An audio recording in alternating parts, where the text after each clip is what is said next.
हमारा अनुसूचित जाति विभाग हरियाणा प्रदेश कांग्रेस कमेटी और मैं उसका चेयरमैन मनोज बागड़ी।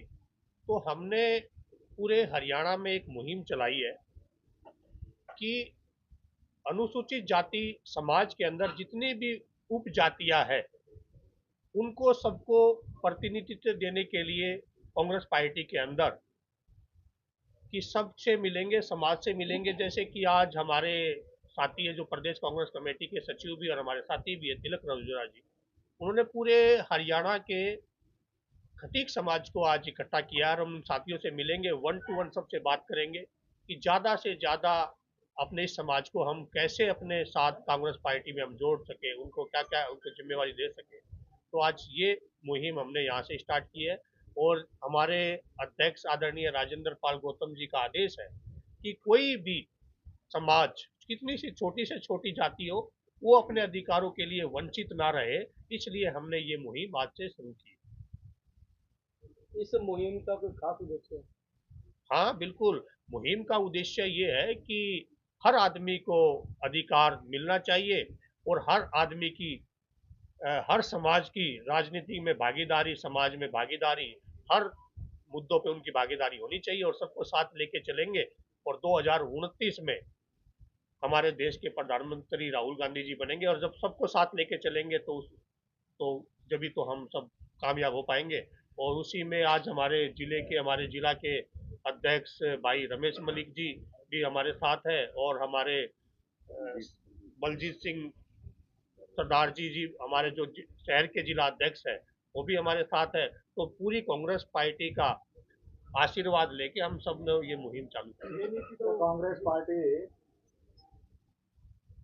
विपक्ष की भूमिका निभाने में जो है विफल रही है, जिसकी वजह से जो है अब सत्ता पक्ष वो अपनी मनमानी करने पर जो है वो उतार हुआ नहीं नहीं, कांग्रेस पार्टी बिल्कुल विफल नहीं रही। कांग्रेस पार्टी ही की वजह से जो ये आज विपक्ष की भूमिका जो कांग्रेस पार्टी निभा रही है और जो ये सरकार पे जो लगान लगाने का काम जो है, जो जनहित के मुद्दे कांग्रेस पार्टी उठाती है और ये सरकार जो अपनी मनमानी करती है उस पर लगाम लगाने का काम कांग्रेस ही कराती है है। अभी उनसे। तक तो लगाम लगाए नहीं, बोले झाड़ की तरह घूम रहे हैं।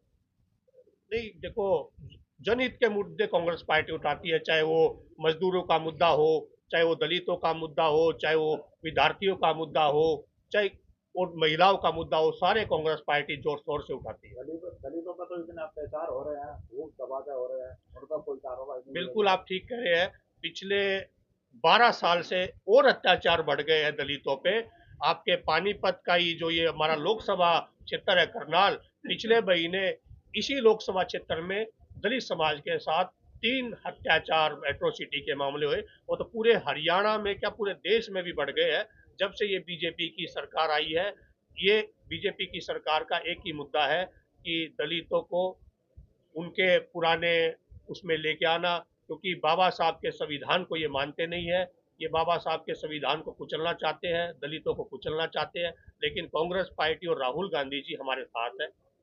बागड़ी जी, कमेटियां बनती हैं और धरातल पर कहीं नजर नहीं आती है, उसके बाद ये कमेटियां कहाँ जाती हैं, कुछ कहना चाहेंगे? नहीं नहीं, कांग्रेस पार्टी की कमेटियां बनती है और धरातल पर नजर आती है। उसका ही नतीजा था हमारे प्रदेश अध्यक्ष राव नरेंद्र सिंह जी ने जो वहाँ पे विधानसभा का घेराव किया था। वहाँ पे हजारों की संख्या में हमारे पानीपत से हमारे अध्यक्ष जी दोनों बैठे हैं, पूरी की इनकी टीम के साथ सब पहुंचे थे। और हमारा इनके साथ साथ हमारा डिपार्टमेंट भी पूरा का पूरा हरियाणा में, जो कि पानीपत में हमारे ग्रामीण के अध्यक्ष एससी डिपार्टमेंट के सतपाल वाल्मीकि भी है और शहर के नरेंद्र भिवान जी भी है। हमारी कमेटियां बिल्कुल एक्यूरेट है और आप देख रहे हो पीछे, आप अपने कैमरे से देख लीजिए कमेटी का ये असर है कि आज ये पूरे के पूरे कितने दिन बाद कमेटी आई?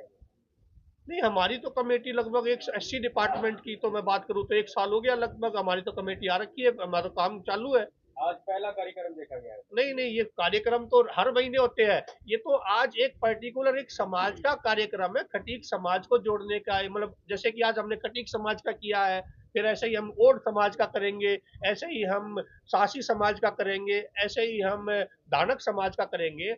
अनुसूचित जो जातियों में जो समाज वंचित रह गए उनको कांग्रेस पार्टी से जोड़ने की मुहिम हम चला रहे हैं। अच्छा, ये जो विपक्ष की बात है, तो 4 दिन में जो है वो आक्रोश जनता पार्टी ने जो है वो विपक्ष पूरा काम निभाया है 4 दिन के अंदर अंदर। पूरे देश के युवाओं में एक आक्रोश है ये जो बीजेपी की सरकार के खिलाफ, क्योंकि अभी आपने देखा कि जो परीक्षा थी नीट की परीक्षा, उसमें कैसे धांधलेबाजी होकर कैसे कम से कम 10 लाख युवाओं का जो भविष्य खराब किया है सरकार ने। तो ये तो एक मुहिम है जी, जब देखो युवा ही क्रांति लेके आते हैं, ये क्रांति आ गई है देश में। अब 2029 तक ही इनका समय है बीजेपी का, हो सकता है उससे पहले, क्योंकि हमारे नेता आदरणीय राहुल गांधी जी ने भविष्यवाणी कर रखी है और वे बड़े ही पढ़ के लिख के सोच के समझ के वो बात करते हैं, क्योंकि उन्होंने कोरोना के बारे में बताया, उन्होंने नोटबंदी के बारे में बताया, उन्होंने अब मोदी जी के बारे में बताया। ये सरकार जल्दी से जाने वाली है और जनता की सरकार कांग्रेस पार्टी आने वाली है। जी आपने बताया कि सबका साथ सबका विकास हम और समाज को जोड़ रहे हैं, ऐसा तो देखिए बीजेपी वाले भी ये कई सालों से कह रहे हैं सबका साथ सबका विकास, बड़े बड़े होर्डिंग लगे रहते हैं। क्या मानते हैं आप किसी भी समाज को इकट्ठा कर पाओगे? नहीं, हमारे साथ तो सब समाज है। मैं अगर अपने डिपार्टमेंट की बात करूं तो हमारी जो हरियाणा सरकार के अनुसार लगभग 34 सब कास्ट है एससी में, और ज्यादातर जो एक्टिव है जो समाज के, हमारे एससी डिपार्टमेंट में खटीक समाज को प्रतिनिधित्व नहीं मिलता था। अभी हमारे प्रदेश में दो दो हमारे पदाधिकारी है, एक तिलक है, एक श्याम है, मतलब हम सबको ऐसे ही ओड समाज के लिए है, ऐसे ही बाजीगर, हम तो हमारे पास सब है। ये तो राजनीतिक बात हो गई।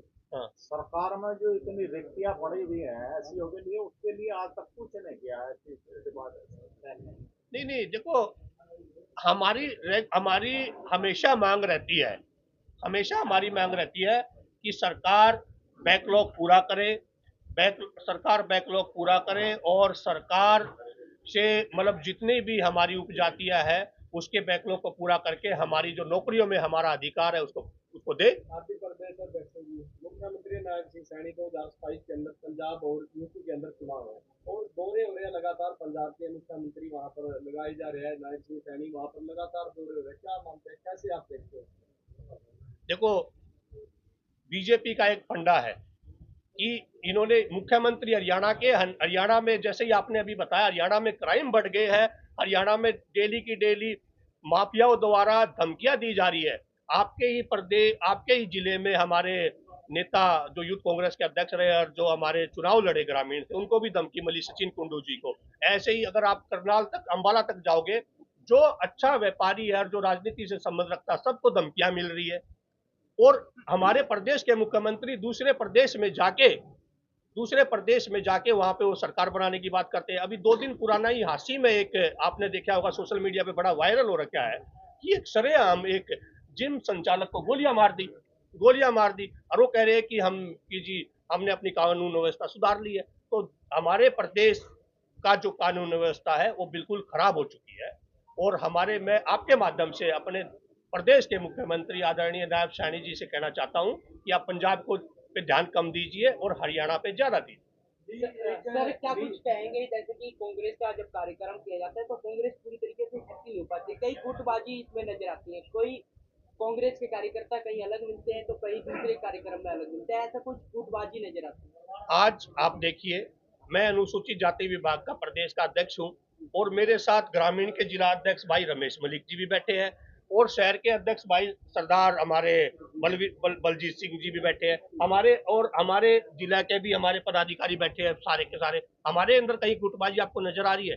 दोनों अध्यक्ष हमारे बैठे हुए हैं। कांग्रेस, ये बीजेपी का एक प्रोपगंडा है कि कांग्रेस में गुटबाजी है। कांग्रेस में कोई गुटबाजी नहीं है, कांग्रेस बिल्कुल एक है।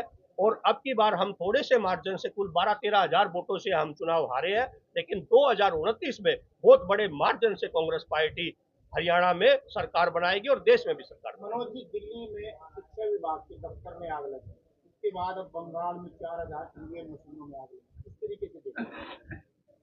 भाई किस तरीके से देखते हैं, देश की जनता समझदार है। चोरी करो फिर ऊपर से जला दो उसको। ऐसे शिक्षा विभाग में जो आप बता रहे हैं, बिल्कुल जो पेपर लीक होया उसके बाद तुरंत आग लग गई। फिर जो कि सुप्रीम कोर्ट में केस भी चल रहा, वेस्ट बंगाल का चुनाव भाई ममता बनर्जी जी हारी, उसके बाद तुरंत आग लग गई। ये तो पब्लिक को सोचने का विषय है कि भाई ये आग कुछ समय बाद ही क्यों लग जाती है। ऐसे ही दिल्ली में लगी ऐसे, तो ये इनका काम है, इलेक्शन कमीशन इनके साथ है, पूरा का पूरा इन्होंने सिस्टम हाईजैक कर रखा है। यहाँ तक कि हमारे जो न्यायालय है और न्यायाधीश है भी है, वो भी बीजेपी के दबाव में काम कर रहे हैं। जी, बीजेपी हरियाणा का पेज है, उसको 3 से 4 दिन पहले उसको वोट डाली गई थी एक पंजाब की, एक युवा नशे की हालात में था, एक पूर्ता पंजाब में नशा देखिए। क्या हरियाणा की हालात, क्या कुछ कहेंगे उसको हरियाणा लेकर के की आप? हालात तो पंजाब से भी ज्यादा है। जब जब जब नशा बढ़ता है, जब तो क्राइम बढ़ता है। क्राइम का रेट डे बाय डे ऊपर जा रहा है। और जब लोगों के पास रोजगार नहीं है, नशा करते हैं और क्राइम करते हैं। हमारा पहले पंजाब को नंबर 1 बोलते थे नशे में, आज हरियाणा नशे में बहुत आगे निकल चुका है। और मैं तो फिर एक बार आपके चैनल के माध्यम से अपने प्रदेश के जो मुख्यमंत्री जी है उनसे कहता हूं कि इसको हरियाणा को पंजाब मत बनाओ, हरियाणा को हरियाणा रहने दो। हरियाणा एक ऐसा प्रदेश था जहां दूध दही का खाना था, ये नशों का प्रदेश इसको ना बनाया जाए। कानून व्यवस्था को लेकर क्या कहेंगे लास्ट में? भाई कानून व्यवस्था को लेकर तो बात हो ही गई। हमारे देश की कानून व्यवस्था बिल्कुल, हमारे प्रदेश की भी और देश की भी कानून व्यवस्था बिल्कुल खराब है। और डे बाय डे हमारे यहाँ पे नेताओं को और व्यापारियों को धमकियां मिल रही है और मर्डर हो रहे हैं। तो इससे बेहतर बदतर हालत क्या होगी।